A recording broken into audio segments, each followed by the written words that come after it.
Do we have an opening bit that plays, or do you still do it? I don't know. We just have the music coming in. We don't have a cold opening. Oh. Unless this is the cold opening. It could be. Cue the music.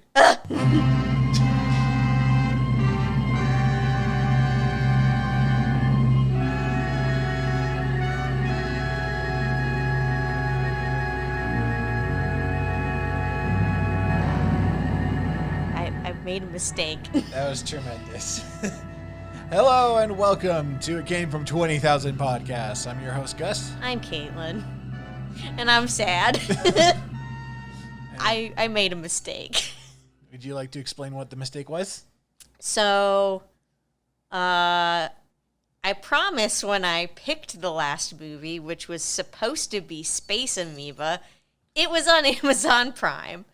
When we went to watch it today, it was no longer on Amazon Prime, which was fine. I thought, I'll rent the movie, no big deal. Oh no, can't rent it digitally. It was not available anywhere digitally. So then I found it on Vimeo, or I should say Gus found it on Vimeo. Problem, it's the English version, which is notoriously bad, and I am not a huge fan of 1950s Japanese movies that have been dubbed into English.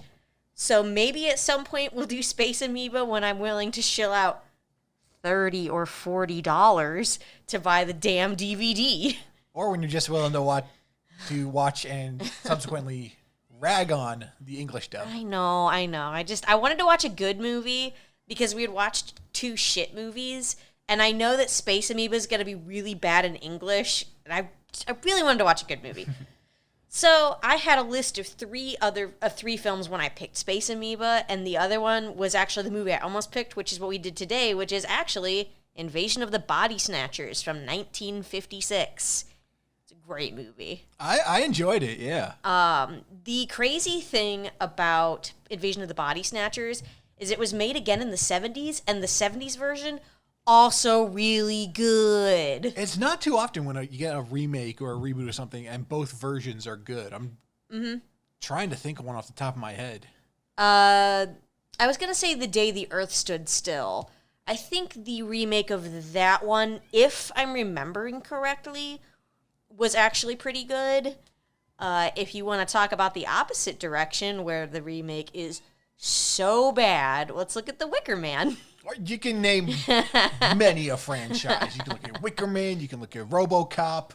Ooh, RoboCop, though. But to be fair, the Judge Dredd reboot was way better. Yeah. Dredd was way better than Judge Dredd. There's a reason I have a Dredd tattoo. And a RoboCop tattoo. That's real. That's the real thing. And my cat is meowing in my kitchen looking at pizza boxes. Yeah, he's good the whole time we're watching the movie, and then as soon as we turn on the recording equipment, he's going. So again, if there's any awkward pauses during this, we had to go shut the cat up. Sorry if you hear him in the background. He's a good boy. He just wants to be heard. Okay, anyway, so Invasion of the Body Snatchers, awesome movie. Do you want to know something crazy? Sure. This movie was filmed in 19 days, and that was going over by 3 days. Oh my God, cat. The cat has jumped on my lap. Hi, buddy. He jumped into the microphone. Anyway, Come on, buddy. And that's after having gone 3 days over production schedule. So they only had 16 days scheduled? Originally, and they went over 3 days because of night shooting. They had to film at night for some of it, and so they went over.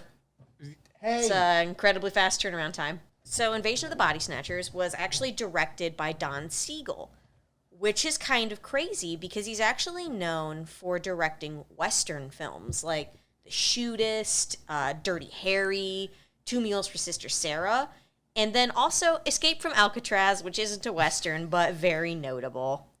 He's also not actually a seagull. No, neither is Steven Seagal.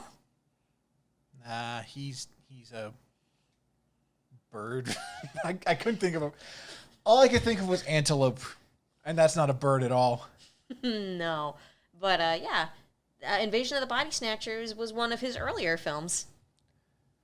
I enjoyed this. So, what did you know about this movie before we watched it today? I'd seen this movie before. I knew everything about this movie. I had seen it a couple times. I've never seen I want to say it's 1976 without looking it up, version, but I had seen this one before.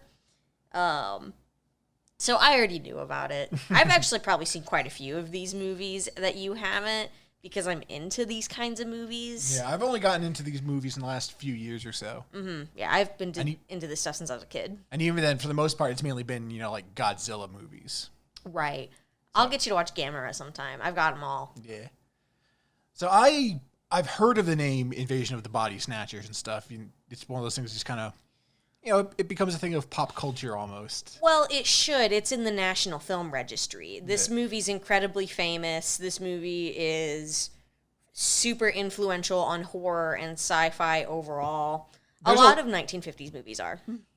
There's a lot of elements in this where I can see being taken and not necessarily adapted, but, inspiring other things. In one particular spot, some of the music sounds very reminiscent to me of the boomer music from the video game Left 4 Dead.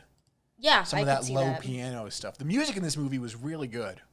That's because Carmen Dragon did a fantastic job. And the music producer's name was Carmen Dragon. That's an awesome name. I was actually going to look that up and forgot to see what other music this person has done. Let's see. What else has he done? He's done quite a bit, it looks like. Just keep talking while I look this up, because I realized I forgot to look him up here. Okay. Oh, he also did Kiss Tomorrow Goodbye. Okay, that makes sense. Okay. That was in 1950. Great. He also did the music for the musical CoverGirl. Okay. I don't know if you've ever seen it, but I heard of it. But. Yeah, he did a lot more radio than he did film from the looks of it. Okay. Either way, the soundtrack of this movie did help a lot with the tension and the fear. Oh, yeah. The score was fantastic. From the very beginning, the music, when we're in the overture of the credits, is very eerie, very creepy.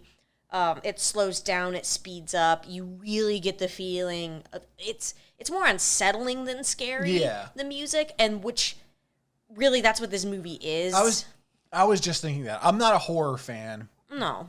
At all, I would say, especially with modern horror. But this is more of like a thriller or unsettling rather than, scary blood and guts. Well, a lot of 1950s horror movies were either creature features, which were supposed to be scary and weren't, or they were more thriller, eerie, scary. Yeah, there's only one, weird sci-fi element in this, I would say. Like how some movies have monsters and all this weird stuff. I would only say with, the pods. Those are the only things that looked kind of out of place. Yeah. Because everything else was just in the way people acted. Right. And the music and the scenery and all that stuff. Well, because it was all about, losing your humanity rather than, ooh, a big scary monster's going to come get you. It really was the idea of what is a person, what creates a person. Is a person something that looks like a human, or do you have to have desire, love, fear, all of that sort of thing? That's really what this movie was exploring. Yeah. And it did a fantastic job. If you want to see a version where it's more like, oh, they're all weird and alien, and you can see that, watch They Live. Oh, my God. I love They Live. They Live's great. It's so good. Okay, so let's get into it then. Yeah, sure. Okay, so this police car comes tearing around the corner. Wee woo, and it stops in front of City Emergency Hospital. That's where I have all my emergencies. Oh my God, my city has an emergency. It broke its arm. Yeah. Big arm. Giant. Or a small city. Or both. So there's this guy who, we'll find out who he is here in a minute, just screaming. He's going crazy behind what looked like it said Dr. Harvey Bassett's office. There was Dr. Hill who walked in. Dr. Hill was the guy in the police car. He's a psychiatrist. Yeah. Dr. Bassett is the medical doctor at the hospital. They don't really matter that much. Yeah. I'm going to burp. I thought they would, which is why I took down their information. I did too, and then it turns out they just listened to the main character tell his story. But hey, they were on the door. I thought they were important. Oh, that's right. I forgot. I kept switching between calling our main character by his first name in my notes and his last name in my notes. So if I accidentally switch between Miles and Dr. Bennell, that's why. So we see a crazy guy telling these people, saying, "Tell these people I'm not crazy." This is our main character, Dr. Miles Bennell. Yes. It turns out he is, in fact, going nuts. And he's like, I'm not crazy. Listen to my story. You have to believe me. And they're like, calm down, son. Tell us your story. And then he tells us his story. We do have a flashback. So we have like a Wayne's Word, like, boodaloo, boodaloo, boodaloo, boop, boop moment where the camera goes all wavy like it did in the 50s to show that we're having a flashback. We flash back to last Thursday at a train station at Santa Mira. Mm-hmm. Yeah. We see Miles getting off a train and meeting up with Sally. Mm-hmm. Sally. And she's like, man, your office has been super full of patients while you've been gone for the past 2 weeks. Sally's his nurse. Yes. Sally's the nurse. I thought she was the receptionist, but he calls her the nurse later. And I was like, oh, okay. I forgot about this scene. No, it's okay. Well, it's really important because it makes no sense in the grand scheme of things. Because she says people have been waiting for 2 weeks to see the doctor. And he said, well, why haven't you sent them to the hospital in the next town over where there was a doctor? And they said they wanted to see the local doctor. They didn't want to go to this other doctor. So people waited for 2 weeks to see the doctor? That's very strange. This weird thing on my foot will get better. Yeah, exactly. Like, that doesn't make any sense, especially because they wanted to see the doctor and then suddenly they no longer needed to see the doctor. Yeah, this is happening a lot. We hear people like, they're like, oh, I had something going on. And then suddenly he gets back, he's like, oh no, I'm good. Or it's all fine. Later in the doctor's office, they talk about they had 6 canceled appointments when he had been fully booked. It doesn't make any sense. If I'm feeling sick, even if I'm feeling a little bit better, I'm still probably going to go to the doctor if I feel like something's wrong. So it's just really weird. The other thing is we hear about Becky Driscoll, who was in England, and the nurse says she came back a few days ago. I'm more of a Becky Lynch fan myself. Whatever. And she wanted to see the doctor, but it's not because she's sick. Also, it's because she's dehydrated. Do you know why? Why? Because she's thirsty. She was very thirsty for Miles through this whole movie. She wants Dr. Love. Well, they've known each other. They established they've known each other like their whole lives. They had a thing in the past. That's why it didn't seem so weird to me when they got together later. Yeah. But she wanted to see the doctor because she's thirsty. Because she's been in England for her pee is really yellow. Oh my God, she's been in England for a long time, and she wanted to see him, and her pee is very yellow. Good, I'm glad we agree. Yeah. Fuck, where was I? This is also where the doctor. This is the only part that I thought might be sexist for a 1950s movie. I mean, there was some sexism, but not anything that made me pause and scream like the other movies, except for this one thing where... I have the quote written. Oh, please, by all means, because I don't have the quote. So Miles says, my interest in married women is strictly professional. He says this to Sally. Yeah. My interest in married women is strictly professional, or else yours would have been in trouble a long time ago. Ew. He just tried to hit on a married woman, or at least tell a married woman, dang, you hot. Which I was like, not about. I respect your marriage, but if you weren't, I would plow. I'm sure many women have told you this. I'm sure many men have too. Remember, everybody's got a butt. 3 episodes, 3 butts. There have been way more than 3 butts in these movies. There's a lot. Remember, the last movie had a shitload of people in it. A lot of butts. Yep. Anyway, so this kid comes sprinting into the street, and they have to swerve to not goddamn hit him. And this kid, he was like 3 feet away from getting creamed. This kid was like... Miles is about to get himself 2 stars in GTA. Yeah. So this kid runs into the street. He's like screaming and crying. I think his grandmother is chasing after him and says like, he just doesn't want to go to school. This kid does not just not want to go to school. This kid's terrified. Yeah. And even in the like voiceover, he's like, I should have known. The kid didn't want to just go to school. Like, clearly something's wrong with this kid. he turns and looks at the most ramshackle vegetable stand on the side of the road, and he's like, I should have known something was wrong. Grimaldi's vegetable stand was clean and bustling last I left 2 weeks ago. Now you wouldn't want to certainly get your peas there. Now, you certainly... This thing looked like it would give you tetanus from looking at it. Like, it was... I got tetanus from a carrot. I mean, I meant from, like, a nail sticking out. No, it's rusty carrots. That's disgusting. I'm selling rusty carrots at my new restaurant. So, goddamn. Okay. The health inspector's nightmare. Coming soon. Is this our new film that we're going to make ourselves? Attack of the 50-foot restaurant. No. Anyway. So, Dr. fucking Miles, he goes to his office, and Becky shows up wearing what I can only describe as a gown. She's wearing, like, it's a sensible knee-length dress, but she's got, like, 2 petticoats underneath and a corset on, and her breasts be as out as a woman's breeks can be in the 50s. They are out there, both shoulders revealed. There is no clothing above cleavage. No.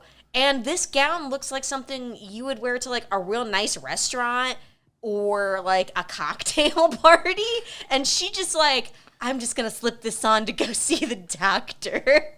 Like, she had a plan. Yeah, cocktail party. She's got the tail, he's got the cock. Oh boy. Okay, anyway. This is where she talks about her cousin Wilma. Wilma! Who seems to be having a delusion. She thinks her uncle, Wilma, by the way, Wilma thinks her uncle is an imposter. Her uncle Ira.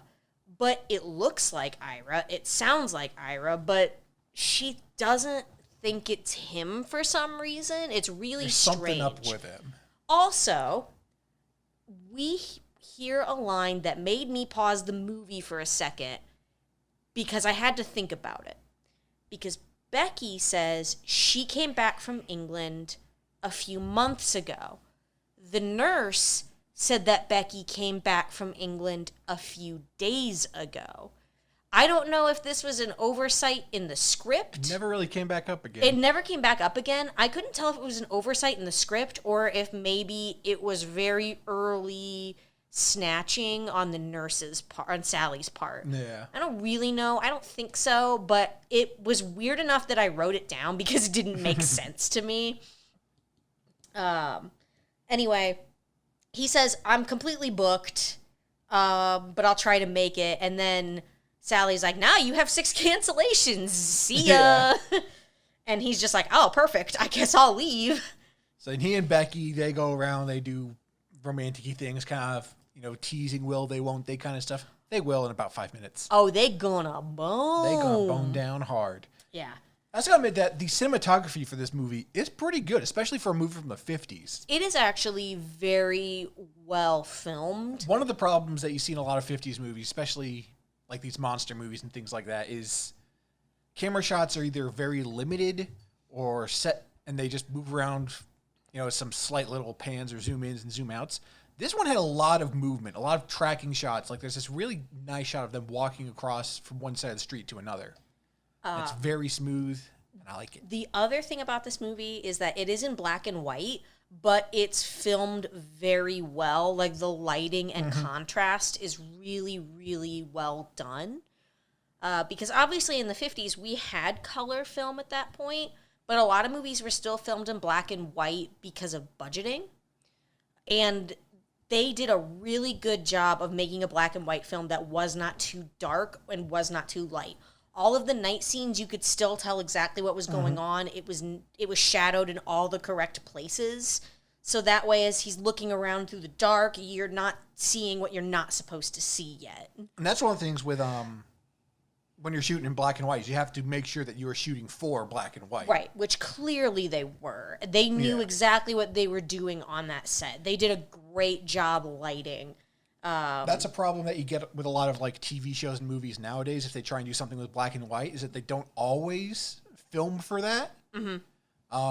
WandaVision was actually a good example recently because the first episode, 2 episodes are black and white, and the face paint on Vision was actually blue because it showed up to make you think it was more red. Right. Well, that's like often in films much later that were filmed in black and white. Whenever they would need something red, they would use something that was brown. Yeah. Like chocolate sauce for blood, like in Psycho. Yep, that's the big one. Mm-hmm. You can mess around with color a lot more in black and white films. Mm-hmm. The Artist does it really well. Strangely enough, Fury Road, even though that movie wasn't meant to be filmed in black and white and was later transitioned to a black and white version, they were able to go in and color correct to where it looked like it was supposed to be filmed in black and white. You can do a really good job if you know what you're doing, and this film knew what it was doing. I wonder if we would have been able to tell what was happening in Zack Snyder's cut of Justice League if we watched the black and white version. No, because I still would have been really confused about the first time Flash turns back time and they don't explain it, and I screamed because I didn't know what was going on, quite literally. That movie was not good. It was terrible. Anyway, they go out into the street. They're flirting. They're gonna bone. But before that, they go onto the street, and he runs into a police officer, and he goes, "Hey, what'd you want to talk to me about? What'd you make that appointment for?" And the police officer goes, "Nothing. It's nothing now. I'm good." And he just leaves. Doesn't even say goodbye. No, he doesn't even say goodbye. He's in no way concerned. And another thing this movie does very well is everyone that's been snatched before we learn about body snatching does a really good job of not having any kind of emotion. He's just like, "No, it was nothing. I'm fine now." Gets on his motorcycle and just rides away. No emotion, no concern. Just, no. But you don't really notice that he doesn't have much concern. You're kind of like, "Oh, that's kind of weird." Something feels a little off about him, but not enough to where you really notice. And he just drives away. So let's see here. So Miles is getting ready to... I actually skipped a little bit. He's getting ready to leave. Like, they're about to get in the car. And Jimmy comes running up just screaming and crying. Jimmy was the kid from earlier that he nearly creamed into the stratosphere. With that car, yeah.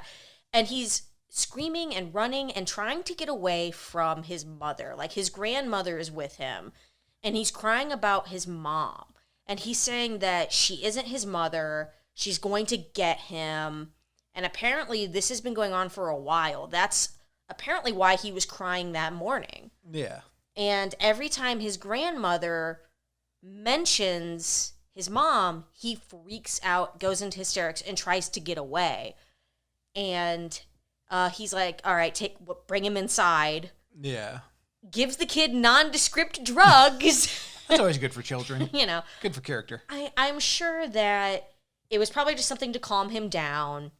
Like, take 2 of these, call me in the morning type of deal. Maybe some Valium. Some Flintstones gummies.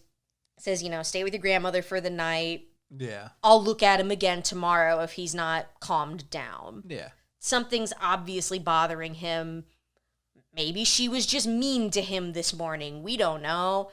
But he's crying that she's going to get him, which, as a kid, would be terrifying. Yeah. Like, something's wrong with your mom or your dad, and you are maybe 10? You're going to freak out. Yeah. He's also the only child in this movie. He is the only child. Oh, you're right. He is the only child in this movie.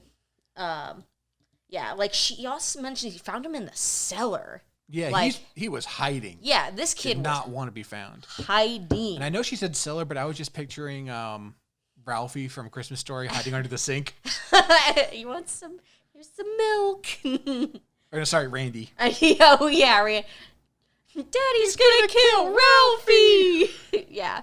Anyway, so Miles goes to visit Wilma, and she says that her Uncle Ira, who, by the way, mows the same strip of lawn the entire time they're talking. It comes back to him, and he's just back and forth. He has not moved, just the same strip. Which, when you first mentioned it, I was like, oh, that's kind of funny. But in hindsight... It's kind of weird. Yeah. I don't know if it's just an oversight and they used the same film a couple times, or if it's supposed to be strange. Yeah, there was a couple of points like that.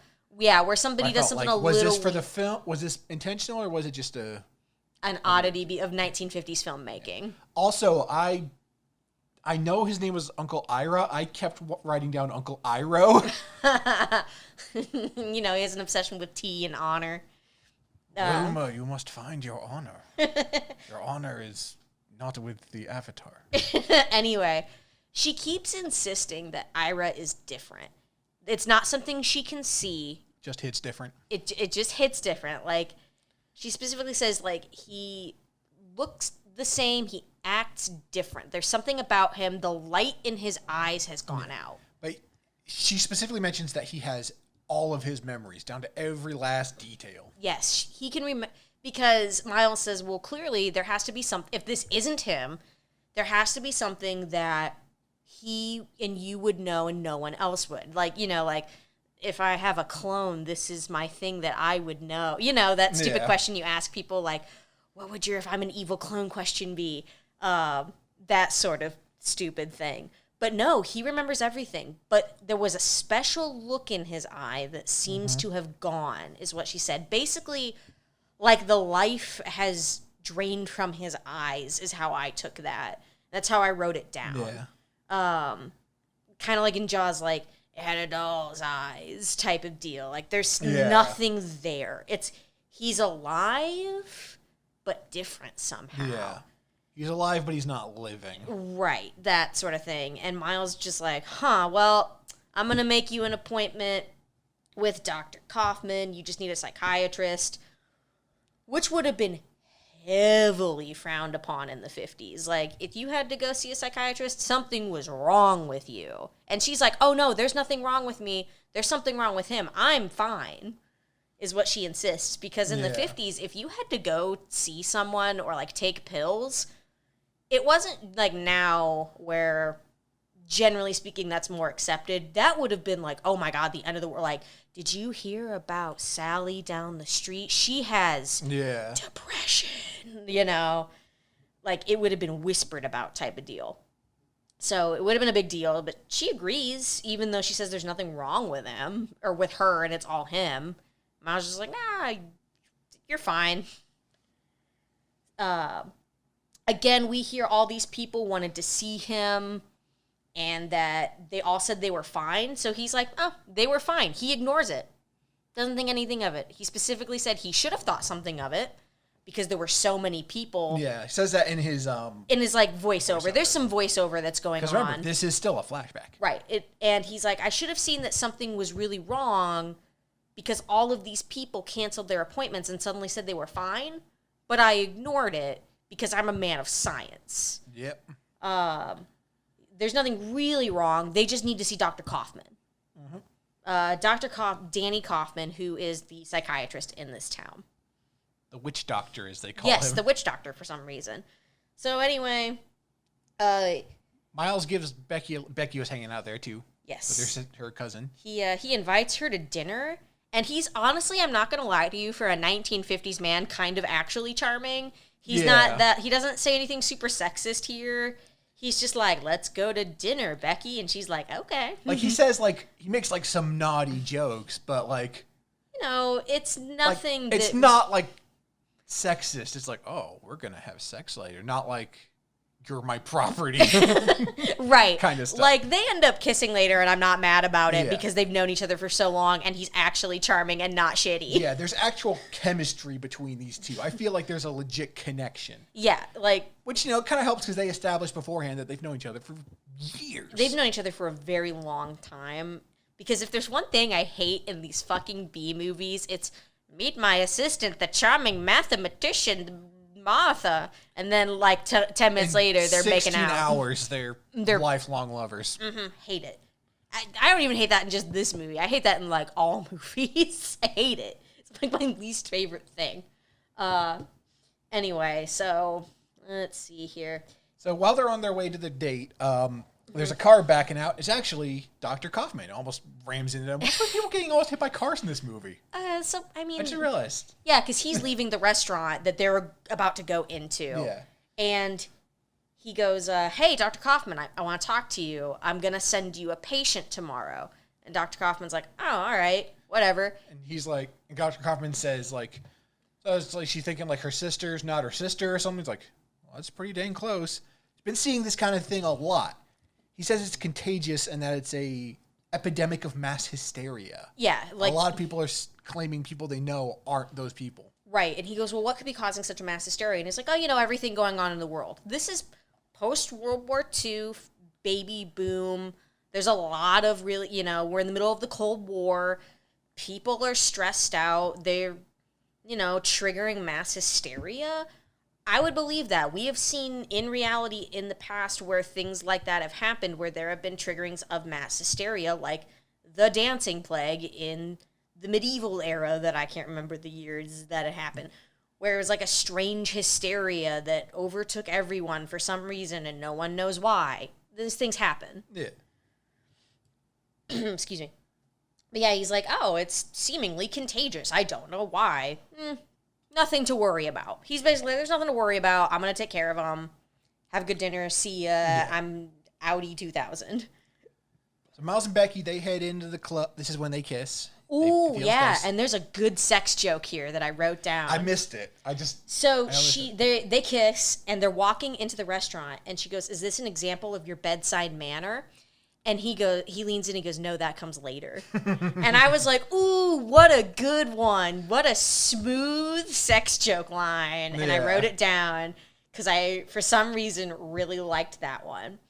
So they go to this place called the Sky Terrace, which is normally very busy, has a band. Has a house band. Yeah, has a house band. You pop in, it's... Like, this is one of those, 1950s clubs that everyone would go to. But the place is weirdly empty.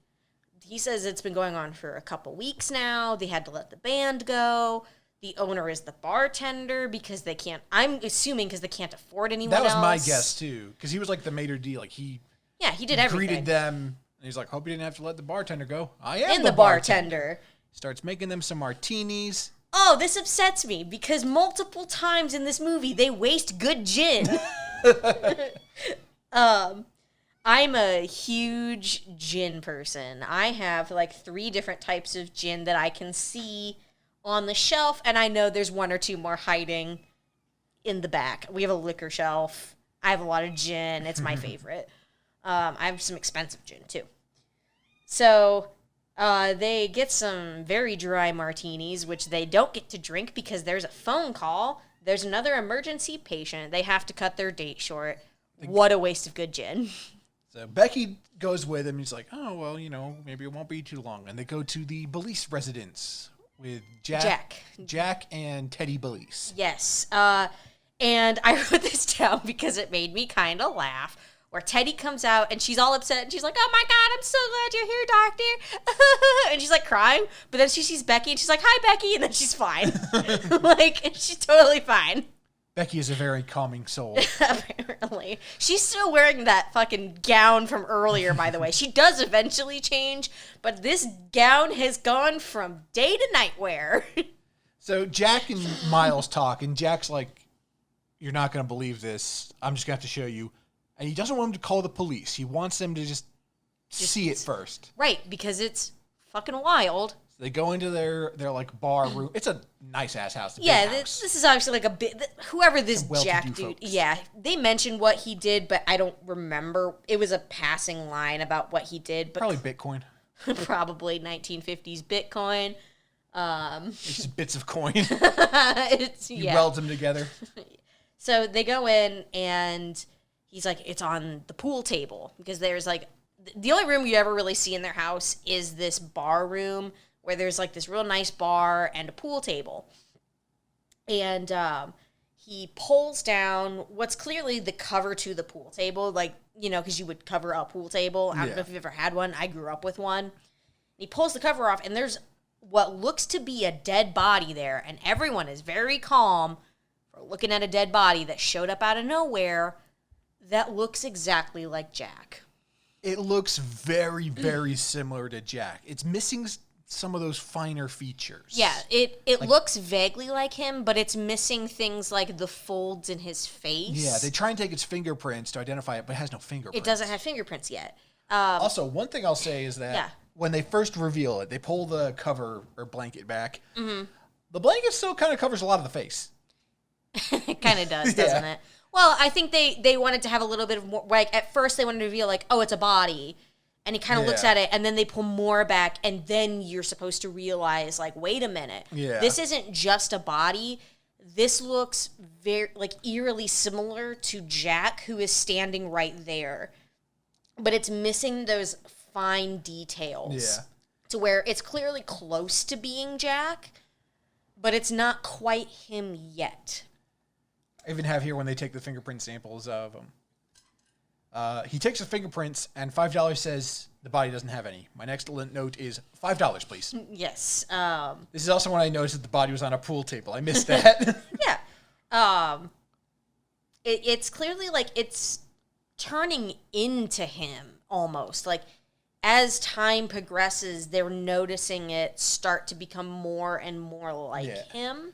So Jack's like, let's calm down. Let's go have some bourbon. So he starts pouring everyone drinks. This is when Teddy outright says that it looks like Jack. Yeah, that's and when... That makes Jack... Kind of freak out. And he cuts himself on something. I'm not sure if the glass broke or... I think he, like, kind of freaked a little bit. Like, it scared... Like, when she says it, like, he knows it looks like him, but when she says it, he really kind of has that moment of realization of, like, oh, my God, it does. Yeah. You know, like... He's been denying it this whole time, and now he can't because now his wife has said it, and it makes him break the glass in his hand, and it cuts his hand open. It's a cut on his palm. Mm-hmm, and it bleeds. And they clean it up. It's not a horrible cut. It's just like a cut in the palm. They cleaned it up. He's fine. Would really suck to get a cut on your palm, though. Right. And Miles is like, this is not just a dead body. There's something really going on here.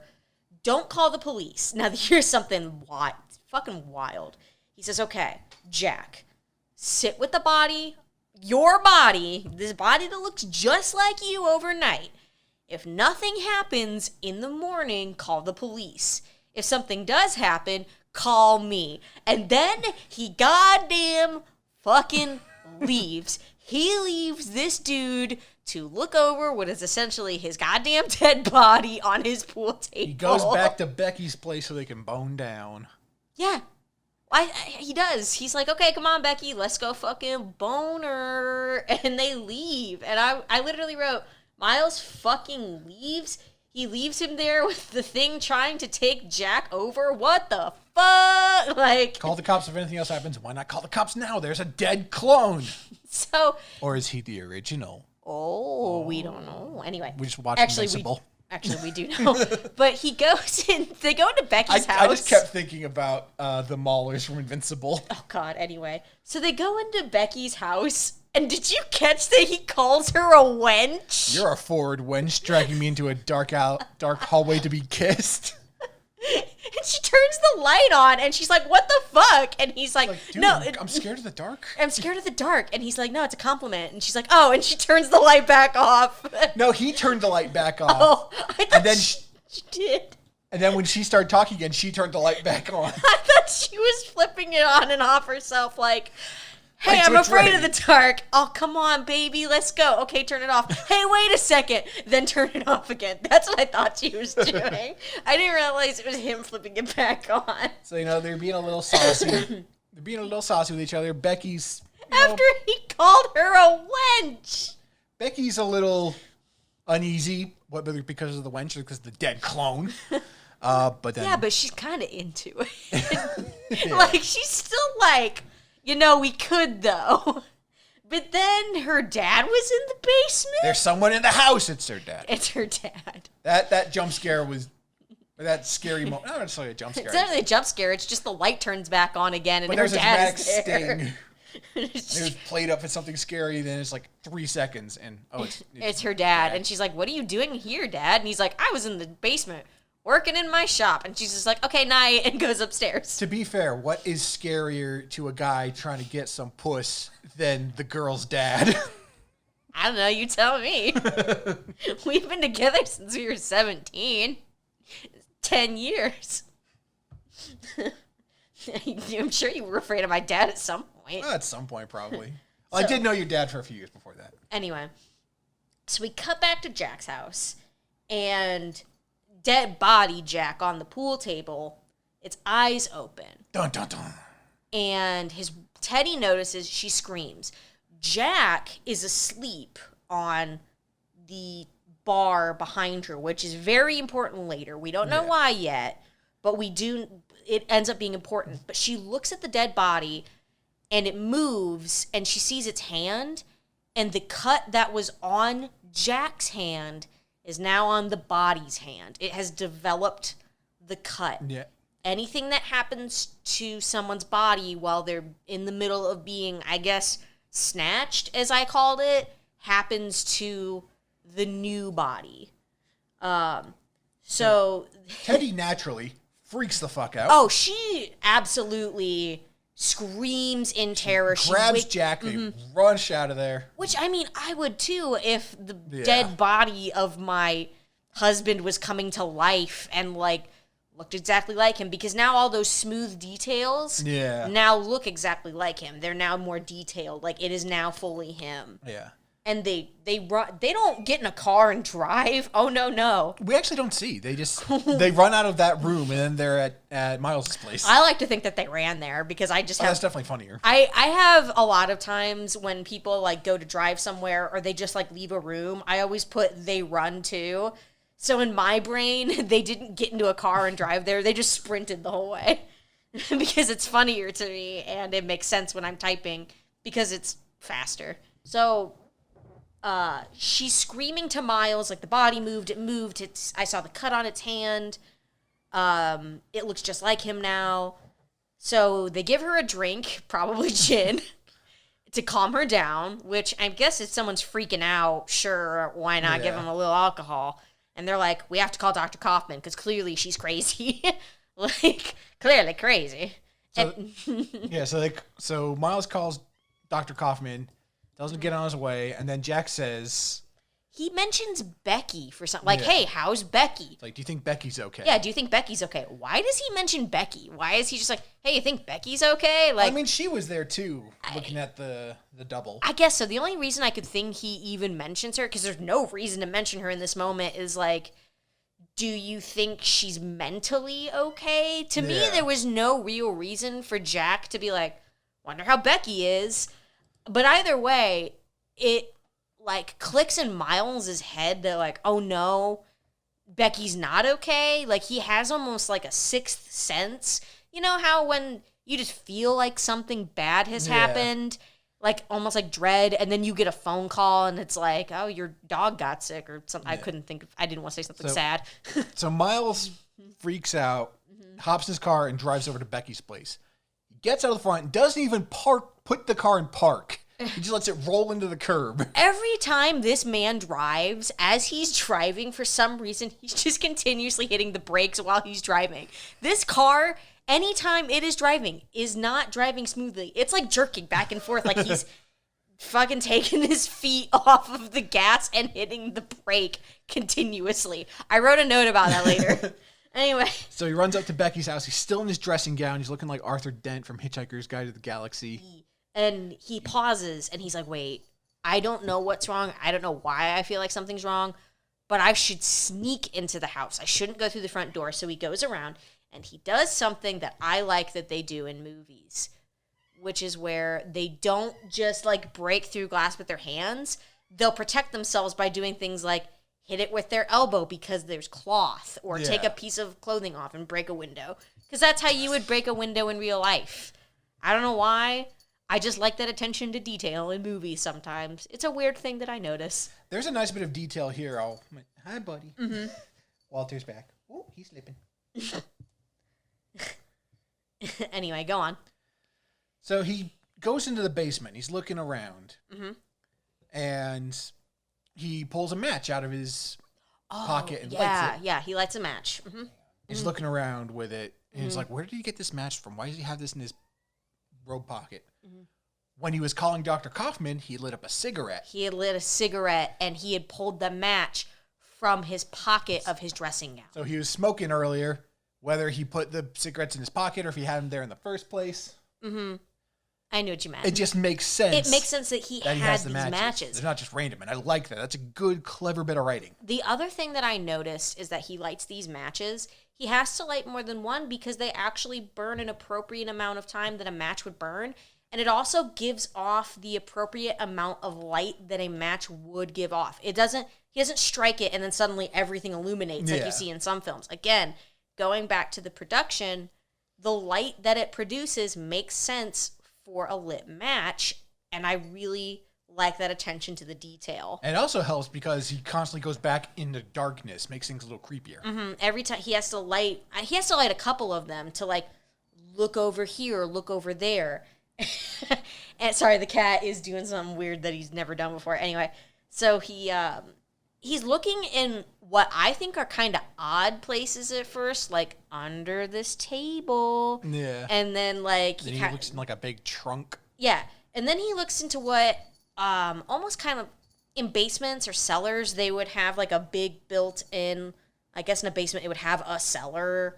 And he opens that up and there's a body inside. It's Becky. It's Becky's body. It is just like Jack's body in that it's very smooth. Yeah. It doesn't have all of Becky's features, but it's enough that looking at it, you can tell that this is Becky.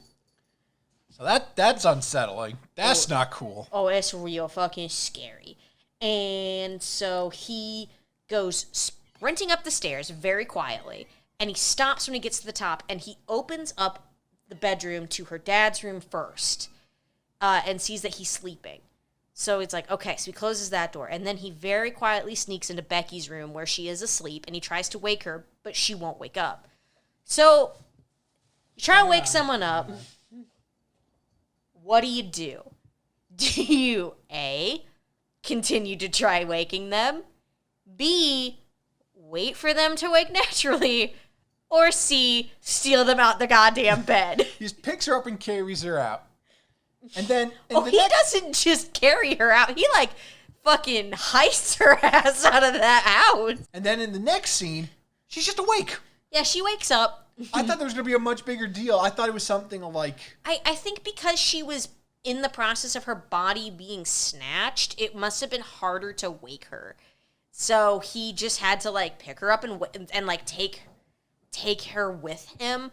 They don't quite explain that, but that was kind of what I took from it, is she was in the process of being snatched, so it was harder to wake her up because it, like, saps your mind as you're sleeping, as we find out later.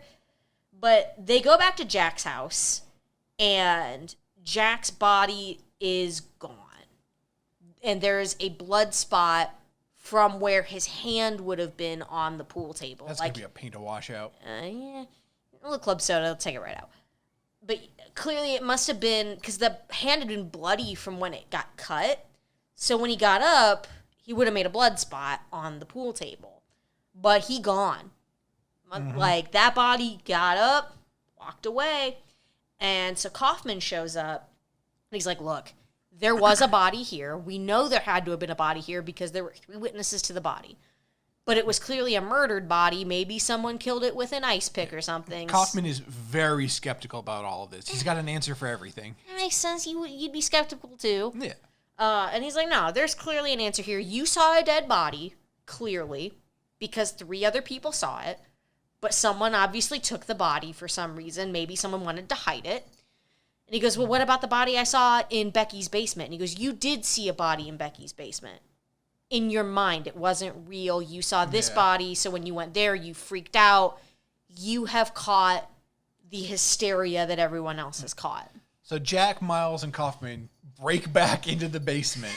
They do. They fully B&E back into Becky's house. B&E, bacon and eggs. So they go in there, and they're just talking full on, no hushed voices. I think they probably went through the window in the basement again. Maybe. I don't know. And now Kaufman's got a flashlight, so it makes the basement less creepy because there's a constant, brighter source of light. Right. So, also, we didn't mention this. He says that the body must have had, because it didn't have fingerprints, they burnt them off with acid. Yes. Again, explanation for anything. Anyway, they go back, they open that cellar door, they open the trunk, Guess what? Nobody, nothing there. Nothing there. And he's like, see, you imagined it. And fucking our boy Miles, I couldn't remember his name for a second there, is like, no, I swear to God, I saw a body. And he goes, look, you're going crazy because the reason why the body that looked like Jack didn't quite look like him is when you die, your features start to change. You start to smooth, which is true. Have you ever seen a dead person? Their features don't look quite like them anymore. They become waxy a lot of the time. That's why you have to put makeup on them because they go pale. A body never quite looks like the person when they were alive. And that's kind of how Kaufman explains away, like, here's why it kind of looked like Jack. It didn't really. You just thought it did because its features changed when they died. And as they're having this conversation, Becky's dad comes down the stairs with a shotgun because there's 3 people in his basement. Anyway, so then honestly, a pretty appropriate reaction. Well, then a police officer shows up, and he's like, what you doing in here? Officer Nick. Oh, was that his name? Yep. Anyway, he's like, what you doing here? And he's like, there was a body, and we lost the body. And he's like, why didn't you report the body? And he's like, I thought it was weird, so I hadn't reported it yet, like trying to explain it away. Yeah. And he's like, look, the body that you lost, yeah, it's in the morgue. It's fine. Found it in a burning hay bale like 2 hours ago. Get on out here. These men did not report a body and then pulled a B&E in someone's house. Twice. And just got told to go home. You did anything like that now, you'd be in the police. In the police? White privilege. Yeah. You would be in jail forever, okay? Whereas I just said in the police.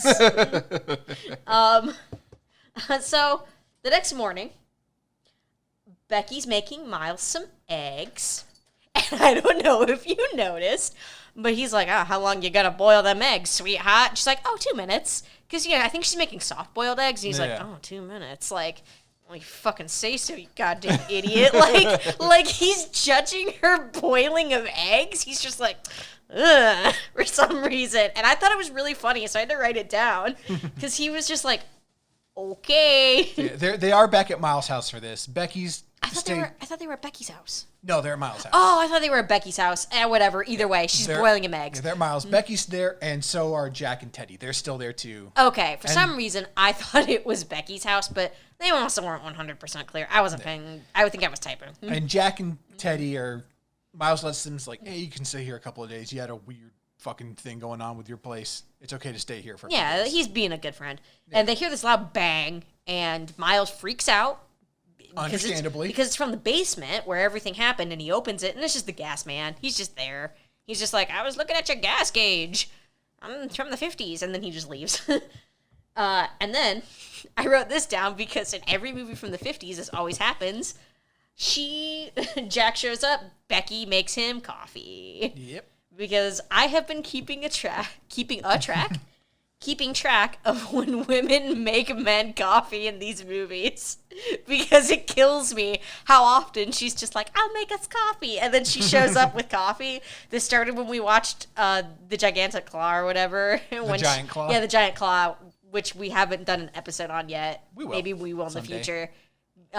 She makes them coffee. For some reason, in all these movies, they're always like, I'll make coffee, and then they come in with their coffee and their little dresses looking perfect, and it kills me. So I write down when they make coffee in these movies. It's really funny.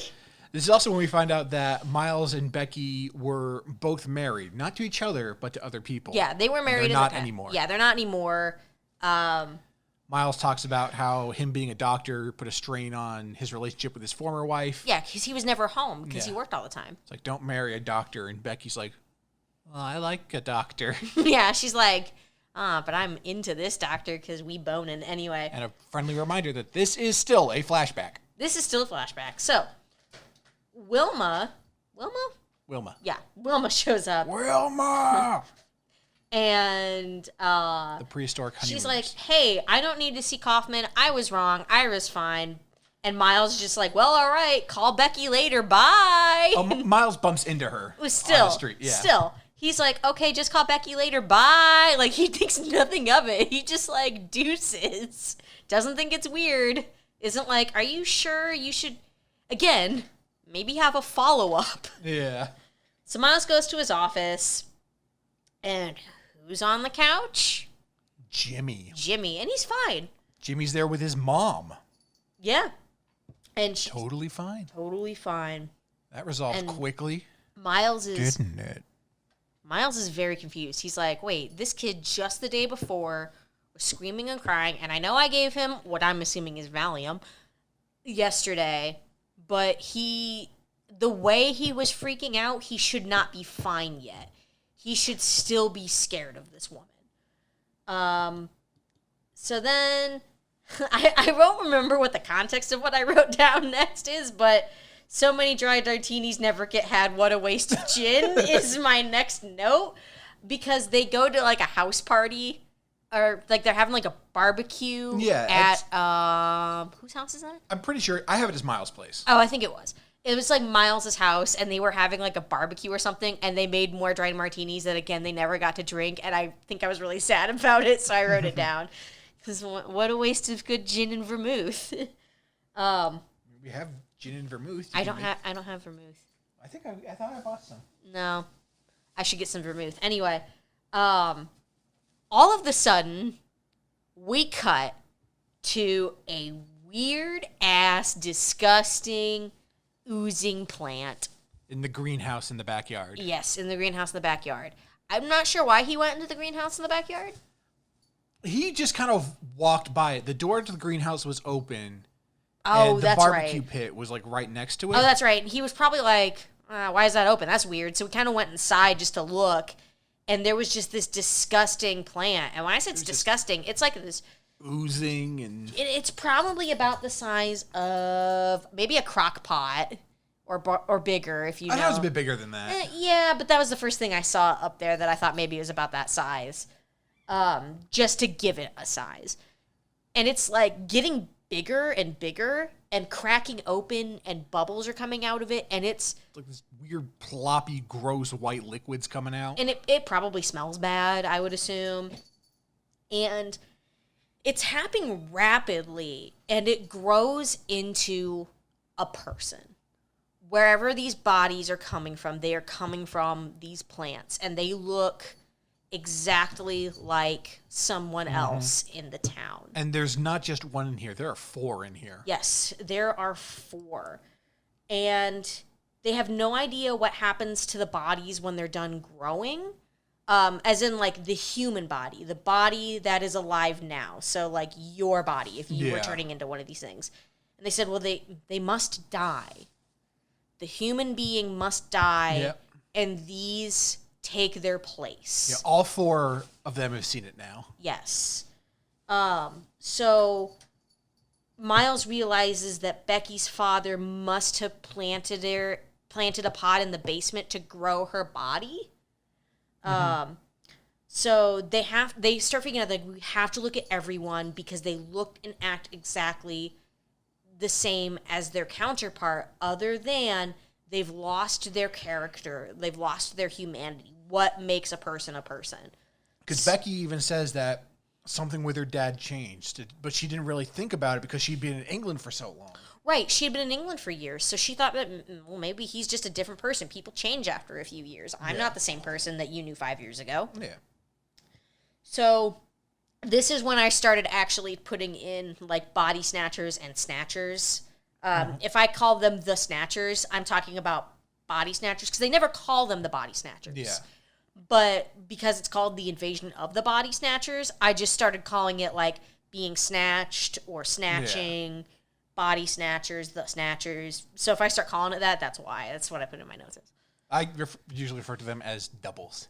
That works too. So he thinks that they must be some sort of mutation that takes from the real people. They make flesh out of literal thin air, and that they take people's minds over when they sleep. That's why it was so important earlier when Jack was asleep that it opened its eyes, because it was transferring his mind into its body. They can't fully form and come to life until you fall asleep and they take over your mind. Mm-hmm. How they figure that, I don't know. It's kind of a leap in logic, but I'll take it. It's fine. I don't care. Some movies, I'm like, what the fuck? How did you just come to this movie? I'm like, makes sense to me. Because it's so far-fetched and so well-made that I'm like, yeah, sure.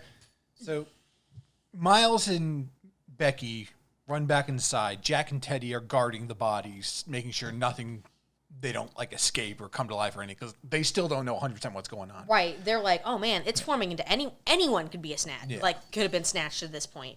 So, Miles is trying to call the FBI. Mm-hmm. He's not able to get through. Well, hang on, because this goes a little deeper than that. So first he tries to call the FBI, but all the circuits in LA are burnt out. So he goes, okay, call Sacramento. But all the circuits are busy. Okay, so call San Francisco. Can't get there either. The operator's been snatched. Yep. She just keeps repeating, I can't get through. Do you want me to keep trying? Because she can't get through because she won't get through on purpose. Yeah. It tells us implicitly that he says she's been snatched. Like, she has been taken over. He's never going to get that phone call. So he tells Jack and Teddy to leave. I burped, excuse me. But he says he's going to stay at the house because someone has to answer the phone that's never going to ring. And he's like, I'm going to stay here. Jack, Teddy, Becky, get yourselves out of town. But Becky's like, I'm not leaving you. And he's like, fine. I'm staying. Yeah. For your Dr. Wang. And he's like, fine. Jack, Teddy, get out of town. So they leave. And Miles tries to stab the bodies with a pitchfork, but he can't. He hesitates because they look so real. Yep. These are people that he has known his entire life. He's mentioned he's known all these people in the town his entire life. They're human-like. But then he kind of snaps back to reality because he realizes he's never going to get that phone call, and he just, like, stabs one. This was another one of those points where it's like, is this a story thing or is this just a weird movie thing? That the body kind of reacted more like foam than flesh. I think it was intentional because it wasn't a full body yet. That's what I was thinking. Is that it was still forming, and these bodies form from foam.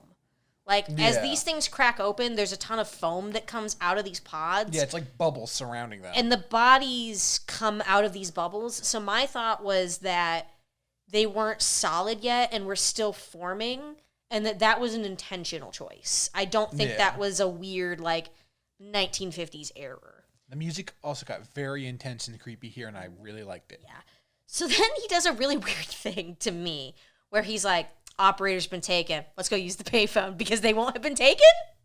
I don't know. Are they on a different circuit board? I don't know. How do the phones in the 50s work? So they hop in a car and head to a gas station. And he gets out and he's using the payphone, and he's like, they're now back in the 50s, as you know, they used to have people that would come out and do things like check your tires, check your oil, fill your car, like how New Jersey does now. Yeah. And he's like, I don't think he's really checking the car. He can't tell what he's done, but it's not right. There's two gas station attendants, a man and a woman. The man starts going into the trunk. He's doing something there. The woman is questioning Becky. Yeah, she's clearly trying to keep Becky's attention while he's doing something. Yeah. It's like, what are you out here for? Like, oh, there's an accident. Well, we didn't hear anything about it. Oh, it just happened. Like, yeah, but it's nothing that would set you off. If you were being questioned, you wouldn't think it was a weird question.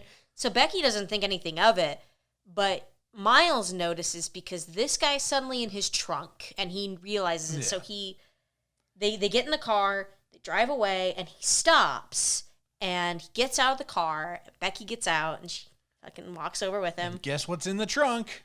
Some pods. They open it up, and there's pods in the trunk of his car. Sir, I found pot inside your vehicle. I have to ask you to step out of the car, please. So then, what does our hero do? He pulls them Immolation. Well, hang on. He pulls them out the trunk, and this was another choice I thought was so goddamn smart. He lit them on fire with a road flare. Because guess what? You should have a road flare in your car. I know I do. Do you? I'm pretty sure I do. I think my mom got you an emergency. I think it's in that roadside kit your mom got me, yeah. Let's see. You should have a road flare in there. And so he lights this road flare, just throws them into the pods. They get into the car, and he just fucking drives off as fast as he can. These things catch on fire instantly, too. Well, I mean, they're plants. I know. It's just, they just like, nothing. Just burn up instantly. And he's like, okay, where do we go? For some reason, where do they go? Sally's house. Yep, Nurse Sally. My thought is maybe they're going to go warn Sally. I don't know. Well, Miles says that he's not sure who you can trust, but he's always been able to trust Sally. So for some reason, he's just like, I don't know who else to trust. I'll trust the person that I know well enough. I mean, at that point, I wouldn't really know where to go either. I don't know how I'd go either. So yeah, he goes, but there's a bunch of cars in front of her house. And he's like, wait a minute. It's kind of late because it's nighttime. Yeah. Why would she have a bunch of cars in front of her house? So he gets out and he sneaks very slowly to the side of the house. Very similarly shot to when he was sneaking into Becky's house. Very well shot. Like, it was creepy. Like, yeah. You honestly had no idea what you were going to find. You heard someone's voice. And so he kind of like peeks up over the window. And they're playing Twister. Yes, they're playing Twister. I'm glad you agree. Mm-hmm. It is not a snatcher that looks like Becky's dad walking into the room. No, not at all. So there's a bunch of doubles, and they're sitting around, and one of them is holding a pod, and they're going to snatch a baby because they say to go put it up in the nursery in the crib. And Sally stops him and goes, no, wait a minute, I'll do it because it's her baby. Yep. These snatchers literally take over a baby. We don't see the baby. We never see the baby, but we know that's what they're doing because they say to go put it in the crib, and that she'll do it because the baby won't be as upset if it sees her instead of this guy it doesn't know. Yep. And that was such a heartbreaking thought. And it makes you realize, like, yeah, they don't have any emotions. They have no humanity. They do not care that this is a literal newborn baby, which for this script is so goddamn phenomenal. I couldn't get over how good this movie was. There's another point that I'll talk about where I thought the choice for this was so good, and I'll tell you here. So Miles is still peeking in the window, and then from behind him, the police officer Nick surprises him. Yep, and he's been snatched as well. Yeah, he's clearly been snatched. At this point we have no idea who has or hasn't. Yeah, and Miles, I think, punches him. Yep, he punches him and runs away. He told Becky to wait in the car, get in the wheel. Get behind the wheel because if something happens, she could drive off. Yeah. So he hops in, they drive off instantly. And then so Officer Nick puts out a call for everyone to look for them. Yep. So the main police siren in the town starts going off. All the cops are patrolling. Yep. This is one of the points where, actually, before I'll talk about the montage here. Yeah. The cops are eating a place called the Hot Dog Show. I did not notice that. Yep. Would you go to the hot dog show? Absolutely. Now, do they or do they not have a dinner show while you're eating your hot dogs? I really hope they do. I hope they do too. I would definitely eat there Invasion every of the day. Sausage Snatchers? Yeah. Ooh, that sounds like they're taking dicks. I don't know if I like that. So they keep kind of slowly cruising through town because I guess it's easier to hide. They're trying to get somewhere specifically. Yeah. So we had a montage here. Cops looking around, driving their cars. This is where I felt there was a couple of weird shots, like some pans that stopped halfway through and then just faded, just kind of a few awkward choices. There were a couple, but again, this movie can't be perfect. Yeah. This is probably the worst camera work throughout the whole movie. Mm-hmm. But that's way better than the other movies we've watched. It's way better than that fucking awful whip pan shot in Godbuster. Oh, yeah. That weird whip pan train shot that made me sick to my stomach. Anyway, so they do something here that was also very smart because in the radio broadcast that we're hearing, they say the license plate number. So what do? They park the car into a used car lot and they put a sign on it in order to look like that car is for sale. So Yep. that way they would just pass right on by the car. Yep, they ditched the car in a used car lot, which is right behind Miles's office. Yes, right behind his dentist office, because they Doctor's. specifically that's what I meant. Doctor's office, not dentist. Oh, I'm a doctor dentist. So they run up the back stairs, and we know this is the back stairs because we've seen the front before. Like, they've gone in and out the front. They also mention it later about the front door. So they go up, they run down the hallway, they duck into the office, and they hide in a closet. And this shot It's a scary shot. was actually scary. This was the one point in the movie you half leaned over, stood up almost. You were so into this moment. Like, I looked at you and you were I like, was leaning over, yeah. you were leaning I was on the edge of my way seat. over, because it's this beautiful shot. It was so well done of them. They're in this closet, and there's like a small window above their heads, and the light turns on, and they're very quietly looking up. You hear a few footsteps. You see a cop come in. You see the top of his hat as he looks into the closet and then turns, and the light turns off, and you hear him walk away in a shot that is just a little longer and a little quieter and a little brighter, yet Yeah. also somehow a little darker than it needs to be. It creates some of the most tension I have felt in a movie in a long time. And this is one of those points, like, as much as I was praising the soundtrack, no music here. There is no music. They really know when and when not to use music to add to the tension in this movie. You can the other thing that really caught me was that you can hear them turning the light on, you can hear them turning the light off, opening and closing the door. Yep. You can hear every single footstep the police officer makes. The Foley work here in this shot alone is worth 5 fucking Hollywood movies. It's so, I don't know what that means, but it's so good. Snyder Really Cut, good. get on out of here. You don't know how to use audio like Invasions of the Body Snatchers. I genuinely was like, oh my God. I was actually this was the only point in the movie that scared me. Yeah. I was scared. And it was so that's good. a point we can also, that's also very relatable. Of, someone's like, oh, my sister's not my sister. That's still pretty sci-fi. But being tracked down and hunted by someone, Terrifying. that's something that could happen to you in real life. That's relatable. So they get out, and she's like, are we safe here? And Miles says they probably won't check again here until morning. We should be safe until morning. So he goes into the cabinet and pulls out nondescript stay-awake drugs, probably caffeine pills. Some Red Bull. Some sort of stimulant. And he's like, here, take this. It will keep you awake until morning to protect your mind from the snatching is what I have. Otherwise, if they fall asleep, they're going to get taken, and they start talking about humanity draining away, and are you really a human when you become so callous that you can no longer feel, and that they want to be able to love and be happy. What is life with it? The whole thesis of the movie of what is life is basically said in this movie right here, because it's the 50s and you can't leave anything to nuance. Even though this movie is very, very nuanced a lot of the time. They kiss again. What is life without emotion? Yeah, exactly. They smoke in the doctor's office, which I love in these movies, just like I have a love-hate relationship when women are pregnant and they're knocking back martinis in movies. I hate it. I love it, but I hate it. So as they kiss, it would fade to black. They probably boned. Oh, yeah, probably. Ooh, yeah. They get a phone call, but they don't answer it. Yeah, we come back in from the black. Phone rings. It's morning now. And they won't answer it.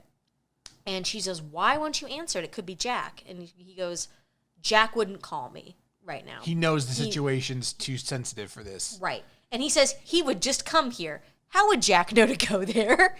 That's the one thing that got me. Yeah. He told them to leave town and to go find help. Why would he ever show up there? I don't know.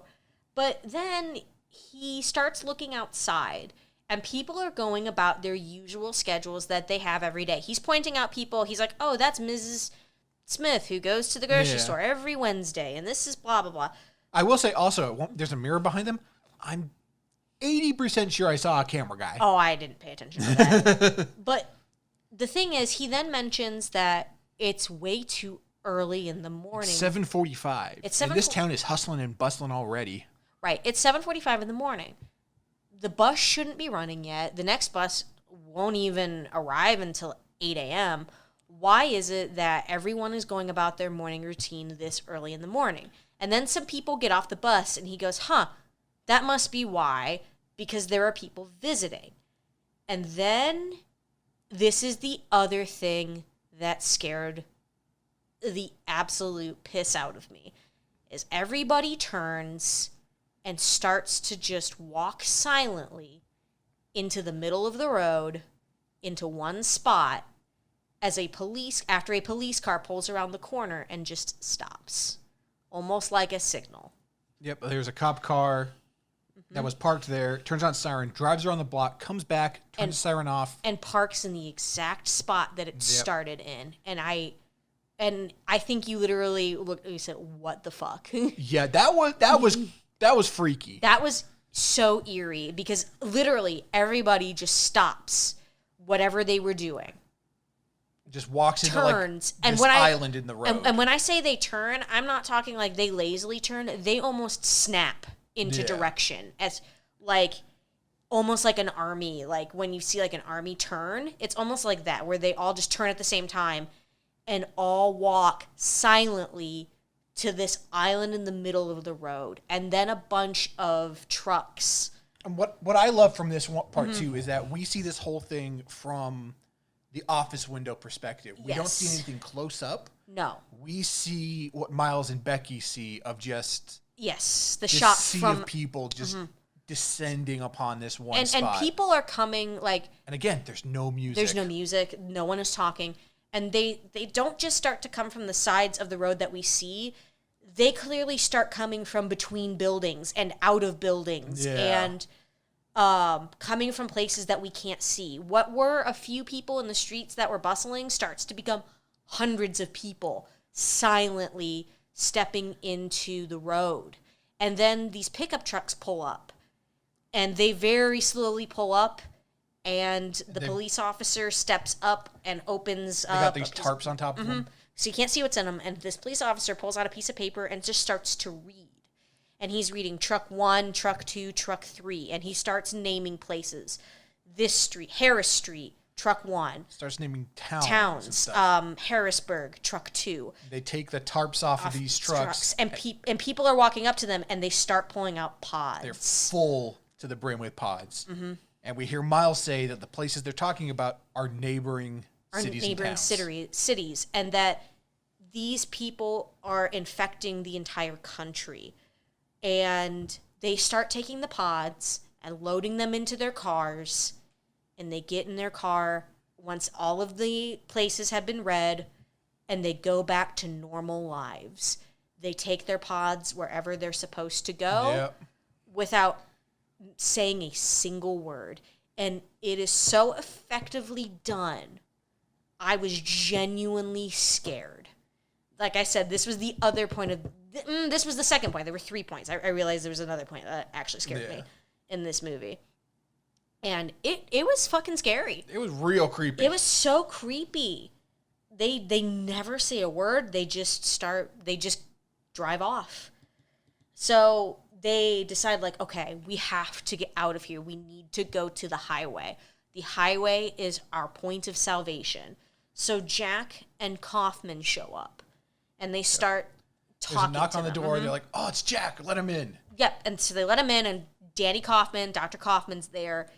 And they say, why don't you go to sleep? It's inevitable. You can't stay awake forever. It's so much better having no emotion.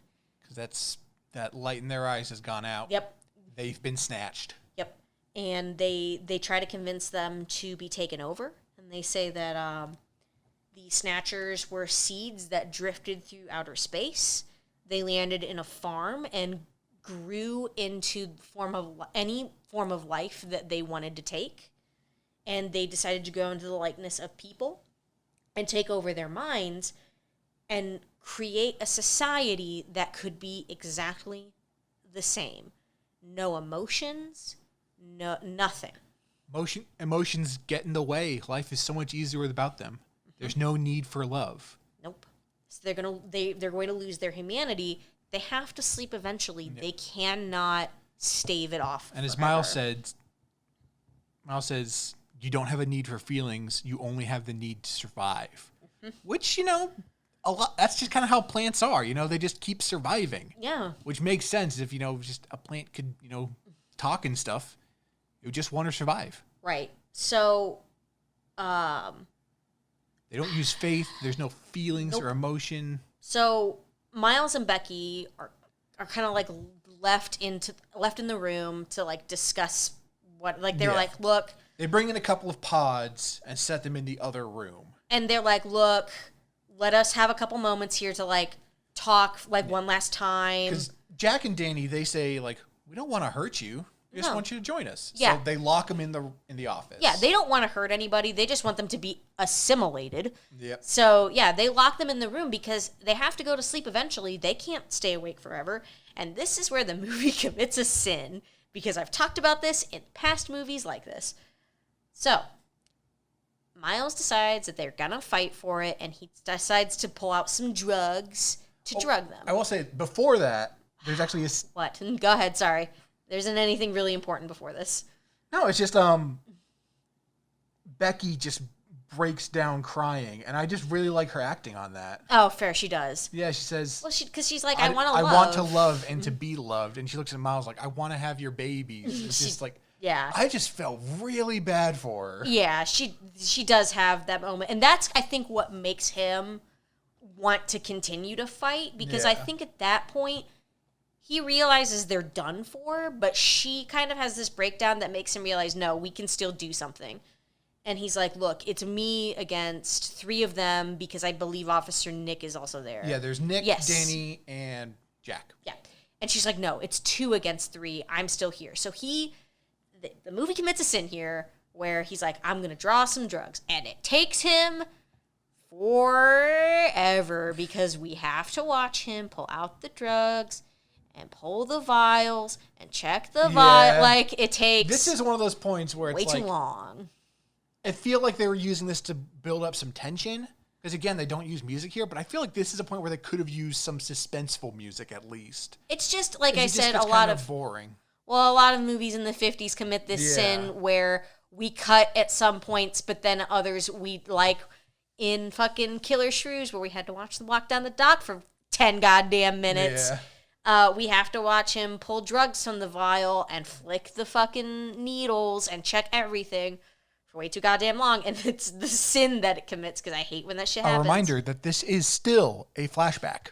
So he sneaks around and he busts out the door. Busts out a side door. He busts out a side door and he stabs him with drugs. And then Officer Nick goes to attack him, but bam! Becky shows up, stabs him with drugs. I'm assuming it's knockout drugs or something, or poison. We don't know what they are, but I thought it was poison. It's something that takes him out. To knock him out. I don't know. So they're like, we have to get to the highway. But the back door is locked. They can't get through. And it's not like Nick can just knock the door down, which was my thought. Well, it had like a deadbolt on it. You could still fucking probably rip that shit down with some kicks. So they're like, we have to go out the front door. There's no other way. You have to pretend to be snatched, okay? Yep. No emotions. So they go out the front door. No, go on, because I have a point here, but go on. Saying when they're walking down the stairs, because like his office is on the 2nd floor, and they're walking down the stairs, and it's the same shot when they first leave the office in the beginning of the movie. Yes, it is. Which I really liked. Again, that use of cinematography is really good in this movie. Yes, so they go downstairs. They show no emotion. They lie to this police officer. And this is where that cool low-end piano music I was talking about, that sounds like it's from Left 4 Dead earlier. I really like this music here. Hang on, because I got a fucking point here. That I want to talk about the cool music. So they have to pretend to have no emotion. And this part made me laugh because it made no goddamn sense. Because Becky fucks up and she screams about a dog that runs in front of a truck. And she apologizes for showing emotion. And this police officer that was clearly snatched watches this happen and then does not go after them. The cop is like, something's weird about this. I'm gonna go check inside. She clearly freaks the fuck out and screams over a dog that runs in front of a truck, and he's just like, better go inside. I'm gonna check. I'm not gonna tell these people to hang on for a minute. It's just, I don't know. No one fucking notices. This town is bustling. Nobody's like, that was weird. They're just like, yeah, it's fine. So they start to book it. Yep. The police officers goes upstairs, realizes they got away, even though she just screamed about the dog. And this is the point that I said something that you then realized. So the siren goes off. They start running into the hills. The cop puts out another notice. I just told you the siren went off. So they start to run through the hills. The entire town goes up one goddamn set of stairs, which was weird. It was kind of scary at first when they were all coming in, and then they got to the stairs, and then they all just it's kind of like, have you ever seen Blazing Saddles, where there's the checkpoint they have to go through, and they all have to pay the dime in the middle of the desert? It's kind of like that. It's like a funnel point. It's like a funnel point. For some reason, they all start running up the stairs, and it's an angry mob, right? It's people chasing down other people. It's not an angry mob. It's a silent mob. There's a little bit of talking of like, get them. We have to track them down. Where'd they go? But they're not yelling. Because they can't show emotion. They're not angry. They're not angry. They're just running. And that, I said something to you, and you paused, and you were like, oh my God. It was so eerie to be chased down by a group of people that were just kind of quietly talking to each other as they ran. And they were just kind of like, we have to get them. Gotta stop them. It wasn't like, get them, stop them. Yeah, there's no like torches or pitchforks or anything. No. It was just being chased by dozens and dozens of people. Quietly. So Becky trips because woman, as I put. Yeah, they're off into the mountains at this point. They're at like a mine. Sorry. Every time like a woman trips or falls, I'm like, of course she does. It's the goddamn 50s, and she has to look weak. Because like she twists her ankle or something. She doesn't even do that. She just falls. I know, but Miles picks her up again and carries her, and then, like 30 seconds later, she's walked on the leg fine. I know. It just kills me in movies, especially from the 50s, because there's always something like, I'm tired, I can't go on, because woman. Yeah. And so I always put stuff like, Becky falls because woman. Oh, it's those ovaries setting off your sense of balance. I don't know why it bothers me as much as it does, but it does. So they run into this, I'm guessing, tunnel. abandoned mine shaft. It's a tunnel. Yeah. They call it the tunnel. It looks like it's an abandoned mine shaft. Better watch out for the yellow phosphorus. And Becky and Miles, they're exhausted. Becky's saying she can't stay awake much longer. They need to find the highway. They get into this tunnel, and there's wood on the ground that's clearly covering a hole. And it's like super loose. Like you can tell there's gaps in between it. So Miles picks up the wood. They hide underneath. And you hear the mob like, they must have gone into that tunnel. And they go running in.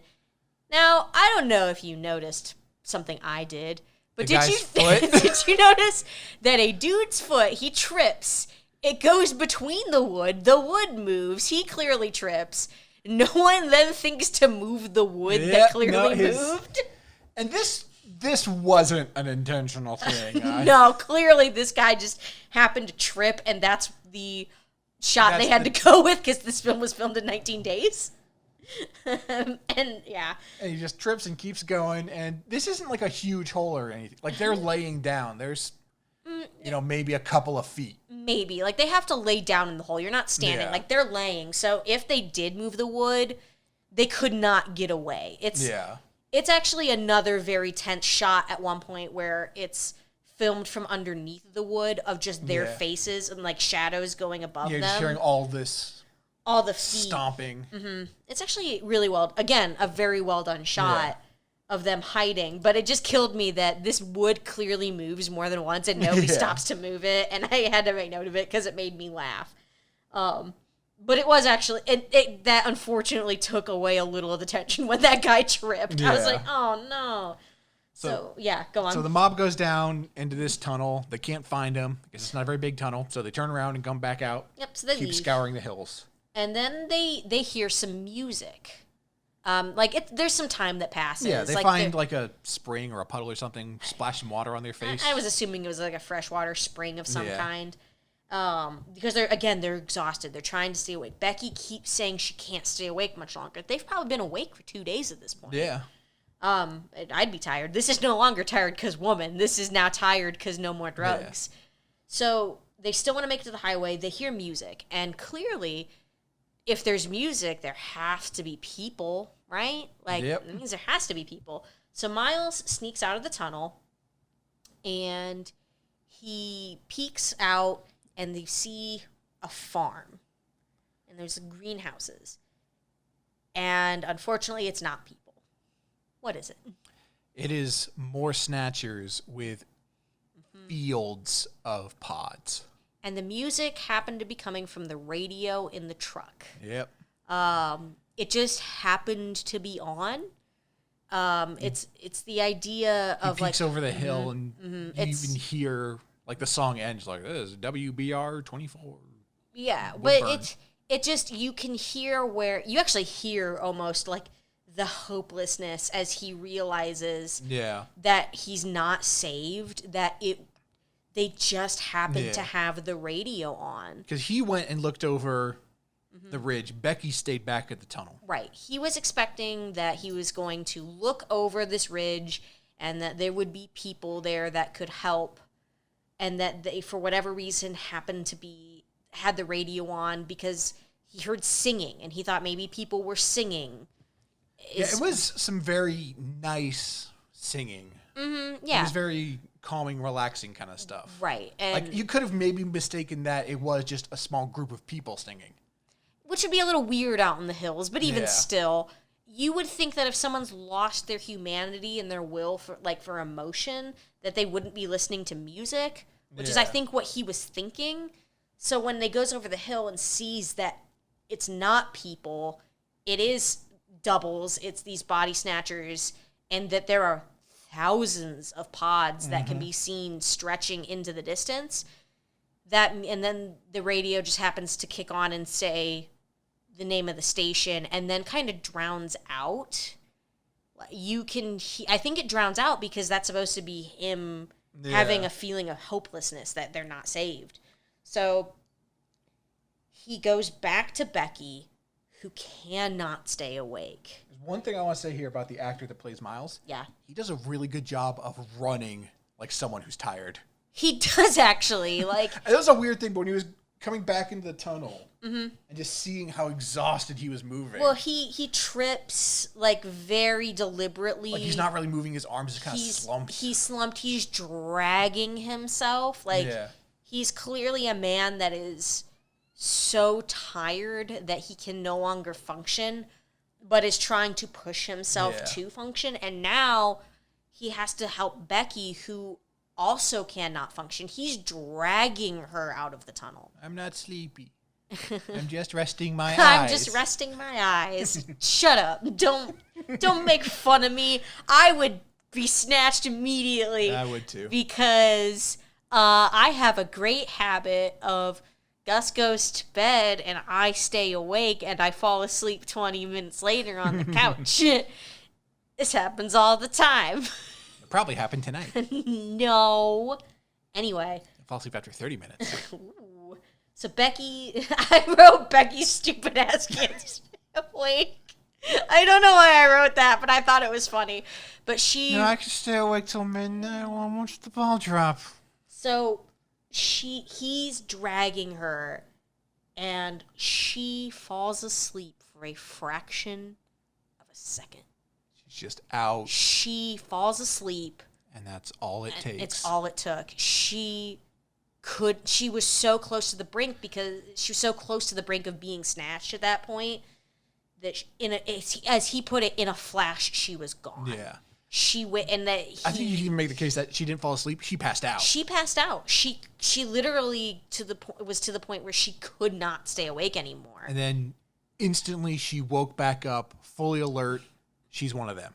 Oh, it was terrifying how she went down and like could not go on, and when her eyes reopened, she was fully alert. She was like, it was so scary how she went from I can't do it anymore, I'm so tired, to like, hi, how are you? Well, not hi, how are you, but you know. It's like, I had my coffee, I'm ready to get on with this day. Yeah, it, like, nothing happened. Except, none of the emotion. None of the emotion. Yeah. And she's like, come with us. It's not that bad. I'm glad I did it. Like, come on. Yeah. Join us. It feels, so, it's great to not have emotions. I don't feel anything. Mm-hmm. I feel clearer now. And Miles, his whole thing is he's run as far as he could. He has to get to the highway. So he's just dragging himself there. But he gets to the highway as the Snatchers are chasing him. And they all stop and they say, let him go. They'll never believe him. Yep. So Miles is in the traffic, slamming on people's car windows. Loved this portion so much because he is deranged. Yeah. He is screaming. He's slamming into cars. He's literally like running into traffic, waving his arms. And everyone's honking at him, get out of the road, you're drunk, get out of here, you crazy bastard. And he's screaming that at them like they're taking them. He's making no sense. He's screaming like they're taking them, they're dead, he's trying to warn people. But they're already here, you're next. Yeah, they're already here, you're next. We have to stop them. And no one will stop to help him. They're yelling at him, telling him to go home, you're drunk. And they're all just breezing by him on the highway. He hops on the back of a truck to, like, sketch on it, try and get somewhere away. Guess what the truck's full of? It's full of pods. Yep. And he lets go and he just screams and he runs into another car. It's not just his town anymore. No, it's not just Santa Mira. Yeah, or whatever it was. And no one's going to stop to help him. And his acting here is so, like, that he isn't truly deranged, but at this point, he is incredibly dirty. He looks insane because he hasn't slept in 2 days. Yeah. He looks like a crazy man on the highway. I mean, I'd probably react in a similar way if everyone I knew my entire life was gone. Yeah. Yeah. And this is the point where the flashback ends. Right.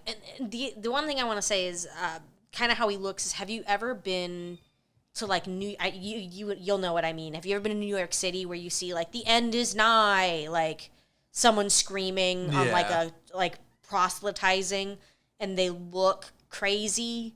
That's kind of what he looks like and sounds like. And yes, this is where it ends. And he, we cut back and he's talking with Dr. Hill. And Dr. Hill does not believe him. He's just kind of like, fucking what? So he doesn't believe him. He says he had to have had a nightmare. But he's going to examine him, basically. Like, they don't believe him. They're going to shut the door. Do a full psychiatric eval. Yeah. So then... He also had a really good line of, don't you sit there measuring me for a straitjacket, do something. And yes, I really like that was line. A great line. Because he can tell that they think he's crazy. He sounds crazy. Yeah. And he knows he sounds crazy. Yeah. He, at this point, probably he hasn't slept in 2-3 days.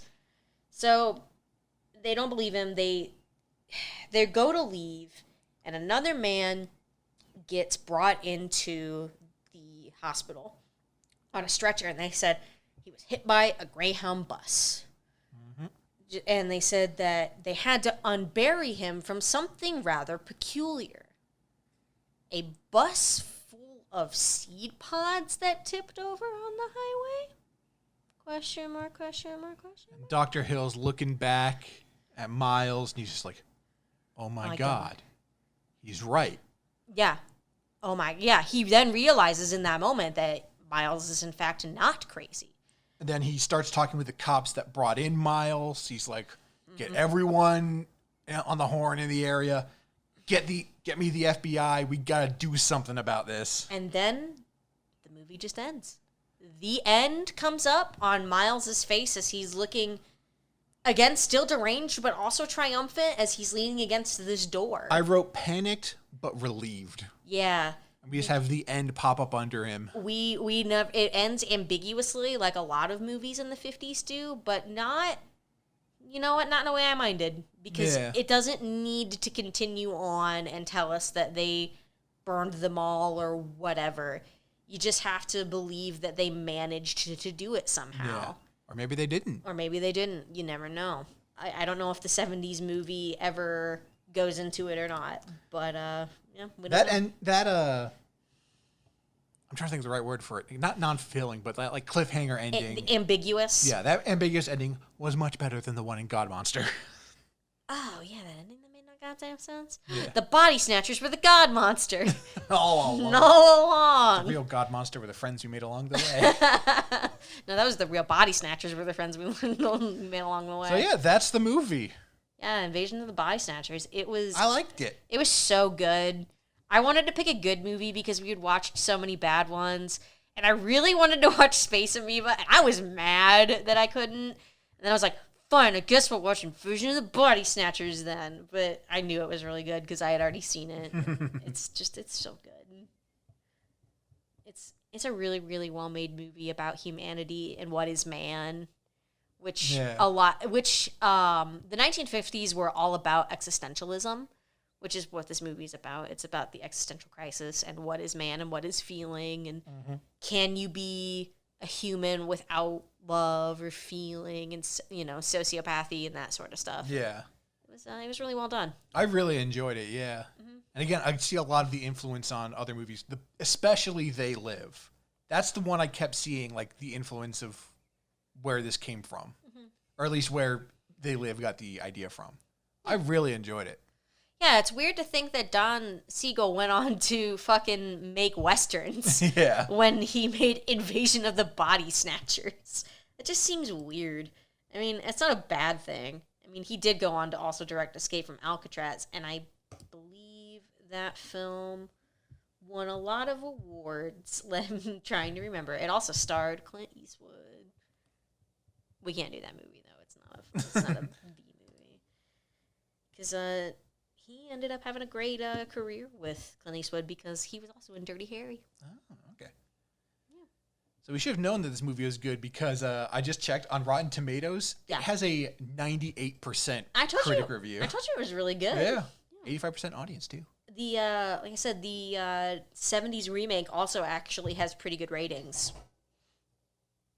So my next question for you: did you pick a movie for next week, and did you make sure that we can watch it? We can watch this movie. Oh, okay. What is it? What are you gonna hit me with? Is it a good one or a bad one? I don't know. Oh, you don't know anything about this one? Not much. Okay. What is it? Maybe I'll know it.